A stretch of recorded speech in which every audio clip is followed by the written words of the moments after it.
विजय भाई केवल एक तरफ से बताइए, आखिर तुम्हारे साथ में क्या हुआ था कल, क्या देखा आपने? मैं एक बार हाथ जोड़ना चाहता हूं और अपने देश के 100 करोड़ या 110 करोड़ लोग हैं ना भाई, मैं तुम्हारे पैर छूना चाहता हूं भाई। तुम्हारे चरण अगर इस देश में है तो भैया मैं पैर छूना चाहता हूं। अगर तुम हिंदू हो ना तो अपने आप को इन मुसलमानों से बचा लो। ये सब एक हैं, मैं खुल के बोल रहा हूं, ये सब मुसलमान एक हैं। कोई मुसलमान बोले कि मैं ये हूं, मैं वो हूं, मैं इंसानियत नहीं। मेरे बच्चे को मौत के घाट उतार देते। मेरी गाड़ी रोकी गई, 50-100 कम से कम मुसलमानों ने मेरी गाड़ी पे चुपड़ गए, पथराव करा, ब्लैंक गोलियां चला रहे हैं कट्टों से। हमने देखा जब कश्मीर फाइल मूवी देखी थी ना हमने, तो हमारा खून ना खोल गया था हमारा उस टाइम। लेकिन जब हमारे ऊपर भी थी ना तो मुझे पता है मैंने उस नन्हे से 1.5 साल के बच्चे को कैसे बचाया है। मैं मर जाता, मेरा बच्चा मर जाता, या मेरी वाइफ मर जाती, अगर भगवान मेरा राम अगर मुझे बचा देता ना, तो मैं इस देश के संविधान, इस देश के कानून को साइड में कर देता। अगर मेरा बच्चा मर जाता, जहां पर इस देश का संविधान हमारे बच्चों को और हमारे परिवार को, सनातन को नहीं बचा सकता, जहां पर ये पुलिस आर्मी और हमारे देश को नहीं बचा सकती, आईपीसी धाराएं नहीं बचा सकती, जहां पर पुलिस वालों पे गोली चल रही है, जहां पे बड़ी बड़ी अधिकारियों को मेवात जैसे एरिया में डंपरों से कुचल दिया जाता है, तो वहां पर इतनी बड़ी यात्रा हो रही थी, 1 से 1.5 लाख व्यक्तियों की, सनातनियों की पूजा करने जा रहे थे, आराध्य करने, अपने आराध्य भोले शंकर जी की। तो वहां पर आर्मी कहां गई, आपकी पुलिस प्रोटेक्शन कहां गई? 500 पुलिस वालों से 1.5 लाख बंदों की सुरक्षा आप करवा रहे थे। 2 से 3 दिन पहले से उन्होंने चैलेंज कर रखा था, बरगली चौक पे जो आएगा मौत के घाट उतारेंगे। ऐसी वीडियो बताइए, जो पत्थरबाज थे वो पसबंदा थे या अशरफ थे? वो सारे मुसलमान थे।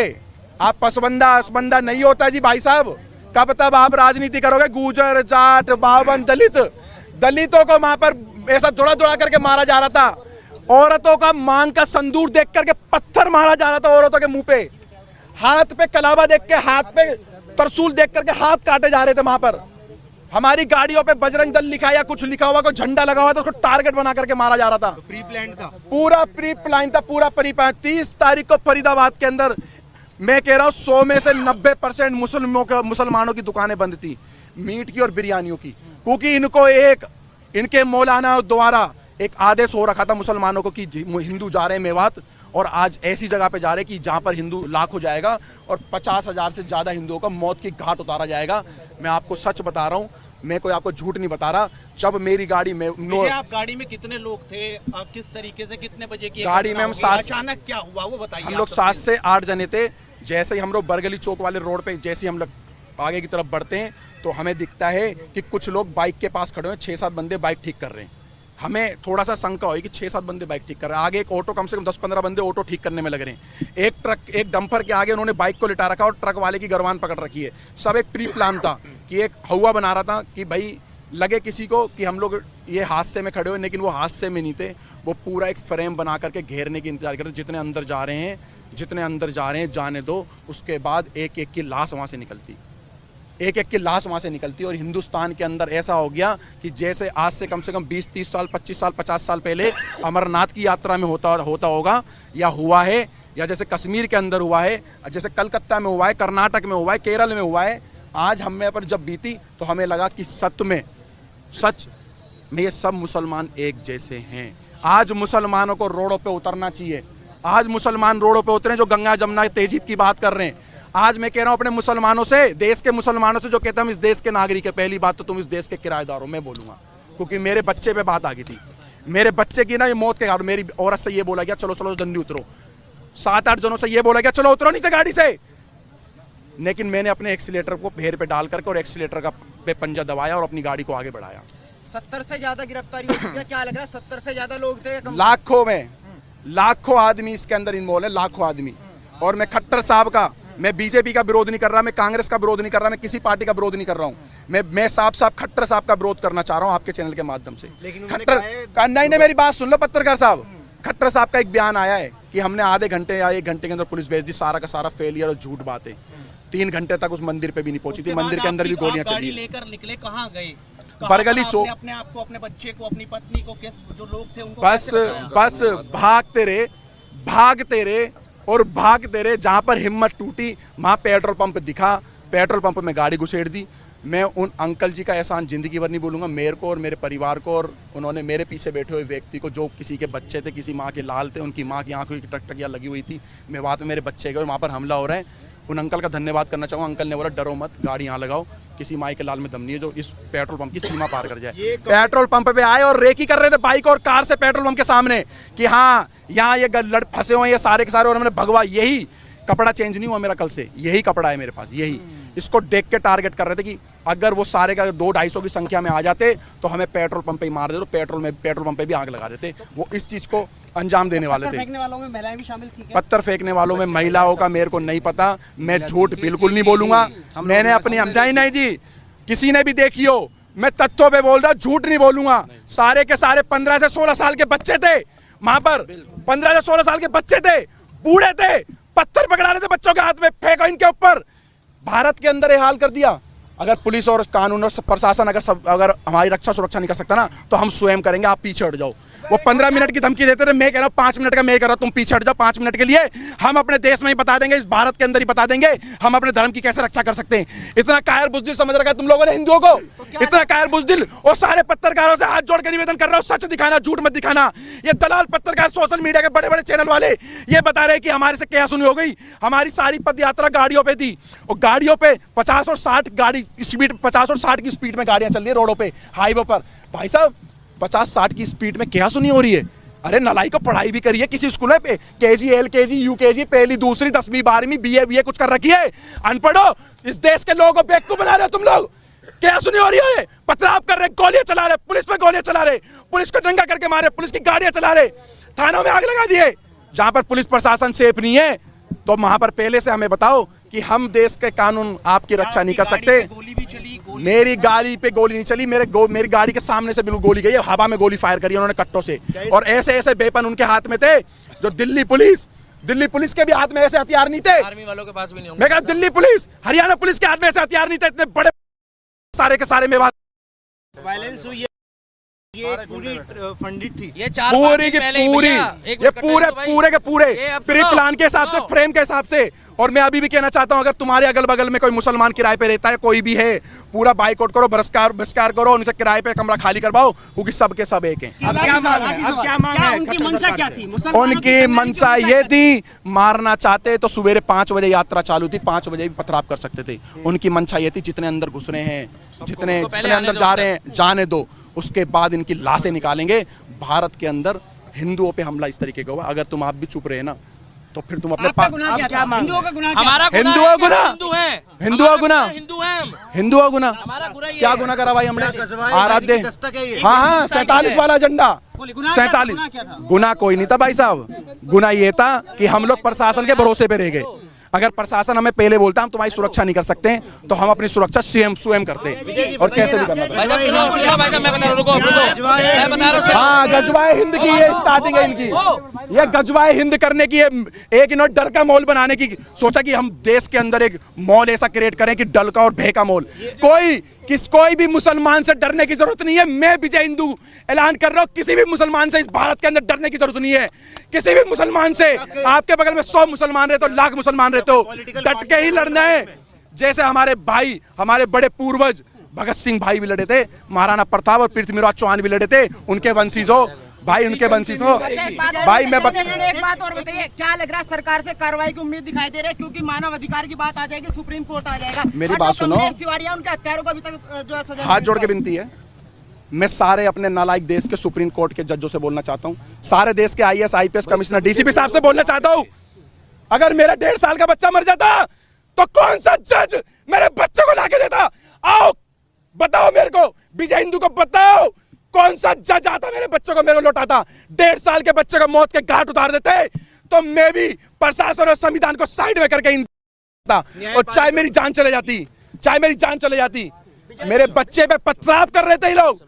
जो महिलाएं फंसी हुई थी उनकी जांच, महिलाओं पे गोली चलाई गई है, महिलाओं पे डंडे मारे गए, पत्थर मारे गए, महिलाओं के मुंह पे पत्थर मारे गए। मेरे पे नहीं, इस बात नहीं है, यह मेवात जैसी घटना के बाद नहीं है, मेवात जैसी घटना के बाद नहीं है। देखिए भाई साहब, देखिए सारे सवाल मैं आपको बता देता हूँ, शुरुआत कहाँ से हुई है। हम फरीदाबाद से जब निकले हैं अपने वाहन से, इनकी गाड़ी हमारे से आधा घंटा लगभग पीछे थी, आधे से पौन घंटा, किलोमीटर के हिसाब से नहीं बता सकता, मगर जिस समय हम लोग वहाँ से जा रहे थे, रास्ते में हमारी गाड़ी के पीछे 2-3 बाइक वाले लगातार चल रहे थे, जो फरीदाबाद से नूह और मेवात तक थे। हमें शक तो हो रहा था कि शायद हमारा पीछा करा जा रहा है, हमारी रेकी हो रही है। हमारी किसी भी टीम के पास किसी तरीके का कोई भी ऐसा सामान और ऐसी चीजें नहीं थी। अगर होती तो हमारे पास महिलाओं और बच्चों को हम नहीं लेके जाते। केवल शोभा यात्रा थी, जो पिछले कई वर्षों से वहां पर शोभा यात्रा चलाई जा रही है, और शोभा यात्रा में जल चढ़ाया जाता है, पूजा पाठ करी जाती है, और उसके बाद उन मंदिरों से अपने अपने स्थान वापस जाया जाता है। मगर वहां पर जिस तरीके से भीड़ थी, सबके कानों में छोटे वाले वो ईयरबड लगे थे। हमारी बाइकों के साथ भी जब हमारी बाइकें रुकी है, कुछ काफिले में 4-5 गाड़ियां रुकी है, हमारी गाड़ियों के साथ एक बाइक वाला रुक के गया है, जिसने ये बताया है, वहां पर सबने देखा है कि कुछ लोग यहाँ भी रुक गए हैं, भेजो। जब हमारे को बोला गया कि ना तो आप यहाँ से निकल जाओ, पीछे पत्थरबाजी हो चुकी है, और मेरे पास एक वीडियो भी है जब हम लोग वहाँ से निकले हैं, मैं अभी वो क्लिप नहीं दिखा पा रहा मोबाइल में। उस वीडियो में उस व्यक्ति ने साफ बताया कि सर यहाँ से आप चले जाओ, वहाँ पर प्लान बन चुका है कि कुछ लोग आगे फंसे हुए हैं, वो आ रहे हैं, और वो व्यक्ति ने खुल के बताया, मगर मेरी बाइक का नंबर मत दिखाओ। दूसरी बात यह है, हमारे आसपास से पत्थरबाजी हुई है, वहाँ पर बुजुर्गों ने चलाए हैं, महिलाओं ने चलाए हैं। सबसे बड़ी बात यह है कि ये बच्चों को पहले टारगेट करते हैं, छोटे बच्चों को आगे लाते हैं, जिससे उनकी जमानत हो जाए, उनको जज के आगे पेश करके ये दिखाया जाए कि ये एक बच्चा है, ये बालक है, ये भावनाओं में आकर अपनी सुरक्षा में फेंकना शुरू कर चुका है। 4 दिन पहले से वहाँ पर पोस्ट चल रही थी कि इनको मेवात की धरती में पैर रख के दिखाओ, हम तुम्हारे बाप के नौकर नहीं है। मेवात को ये दिखाना चाहते हैं, कहते हैं हिंदुस्तानियों तुम वापस जाओ, मेवात हमारा है। हिंदुस्तान, मेरे को क्या पता पत्रकार कहाँ से आए, आपको पता कहाँ से आए पत्थर? आप बताइए। मुझे क्या पता कहाँ से आए, कैसे पत्र, इसी पत्रकारिता के चक्कर में जो है ना मजाक बना हुआ है। एक बार रुक जाओ भाई साहब, इसी पत्रकारिता के चक्कर में पत्थर उनकी छत पे थे, तो मुझे क्या पता किसका लेंटर तोड़ के लेकर आए वो। 4थी मंजिल से पत्थर कहाँ जाएंगे, कौन एक ईंट उठा के 4थी मंजिल में जा रहा है? बाइक का शोरूम लूटा जा रहा है, हिंदुओं की दुकानों को टारगेट किया जा रहा है, और केवल वहां पर जब दिख रहे हैं मुसलमान, एक जगह कहा जाता है मुस्कुराइए आप लखनऊ में हैं, और एक जगह कहा जाता है बच के रहिए आप मेवात की नगरी में हो। ये फर्क देखा जा रहा है। पूरी तरह से फेलियर था, बिल्कुल फेलियर था। अगर अनिल विज की वहां पर 700 पुलिस थी, 700 पुलिस उन्होंने बताया है, उनके हाथ में हथियार थे जो सरकारी होते हैं संवैधानिक तौर पे, वो सारे बेकार थे, बोकस थे, कहीं कोई लाठीचार्ज नहीं हुआ, वो मूक दर्शक थे। आपके पास वीडियो क्लिप है, आप देखिए। और अगर ये लोग वहां डटकर खड़े नहीं रहते, हिंदू ये वहां लड़ने नहीं गए थे, ये पूजा पाठ करने गए थे, जितने हमारे सनातनी भाई हैं इनका बहुत बुरा हाल होता। और मैं आपको गारंटी दे रहा हूं, जो सरकारी आंकड़े अभी आ रहे हैं वो सरकारी आंकड़े ठीक नहीं है। अच्छा, घटना का सारा ठीकरा मोनू मानेसर पर फोड़ा जा रहा है। वो तो बोलने को तो मोनू मानेसर पे ठीकरा कश्मीर का भी फोड़ दो, फिर अगर मोनू मानेसर ने करा तो पश्चिम बंगाल में भी फोड़ो, हरियाणा में भी फोड़ो, उत्तर प्रदेश में भी फोड़ो, और आपका क्या नाम है जो मणिपुर में घटना हुई उसके लिए भी बोल दो। मोनू मानेसर का उस घटना से क्या लेना था? ना मोनू मानेसर हमारे साथ था, और ना हमारा सनातनी होने के नाते उस समय कोई मतलब था। हमारा मतलब केवल इतना था कि एक शोभा यात्रा थी, जिस तरीके से मुहर्रम में सारे मुस्लिम एक होकर, जब यहाँ पर इन्होंने खुद नागलोई में दंगा करा, वहाँ कौन मोनू मानेसर था? वहाँ कौन सी आरएसएस की साजिश थी? वहाँ किसने बोला कि मोनू मानेसर का नाम लिया गया? अरे वो तो आपस में ही भिड़ गए।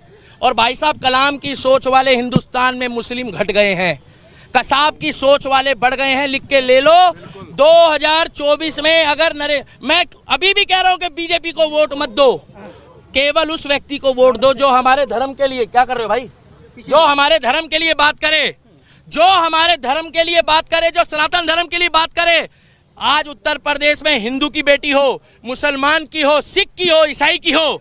3 दिन पहले मुझे खुशी हुई कि अगर वहां पर कावड़ यात्रा के दौरान भी कावड़ियों ने कुछ उपद्रव मचाया तो योगी मॉडल ने वहां पर उनके ऊपर भी कार्रवाई करी है। विकास दुबे कौन जाति का था? वो एक धर्म सनातनी था, हम लोगों ने कोई विरोध नहीं करा। मगर दुनिया जानती है, जब अतीक अहमद मारा गया, अतीक अहमद के साथ जो कांड हुआ, हमें नहीं मालूम किसने करा, तब इन्होंने क्या बोला कि वो शहीद हो गया है। तब इन्होंने क्या बोला कि भैया वो हमारा बंदा था।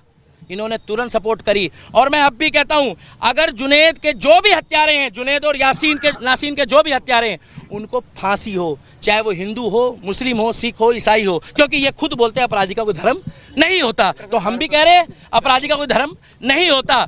अगर वो राजस्थान पुलिस ने मोनू मानेसर को क्लीन चिट दे दी, तो मोनू मानेसर की जो क्लीन चिट देने वाली सरकार है वो तो राजस्थान की कांग्रेस की है।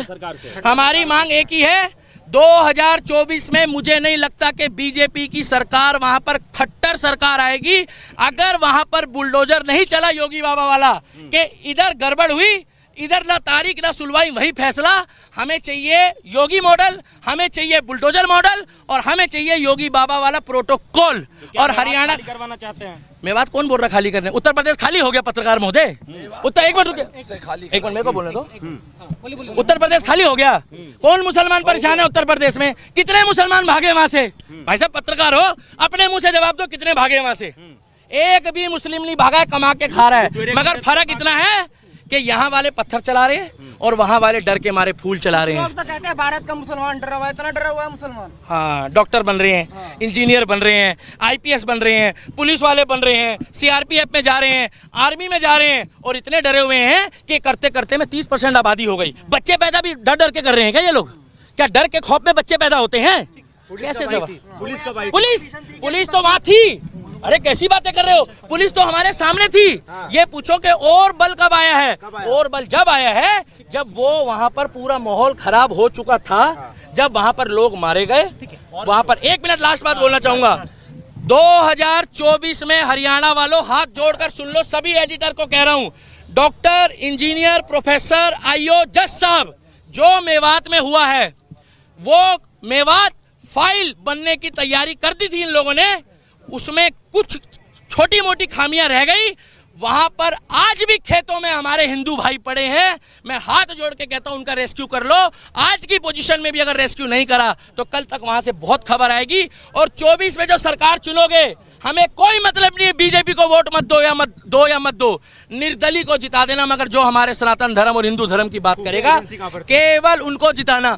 खुफिया, एक बार पत्रकार, इन पत्रकारों का जवाब देने दो, खुफिया एजेंसी का कहां देना? आईएसआई के एजेंट कहां पाए गए? कितने एजेंट पाए गए? इसी चक्कर में यूट्यूब और फेसबुक बदनाम हो रही है और पत्रकारिता। अब अगर कार्रवाई नहीं हुई तो खट्टर सरकार बुरी तरीके से पिटेगी और इनका फेलियर है।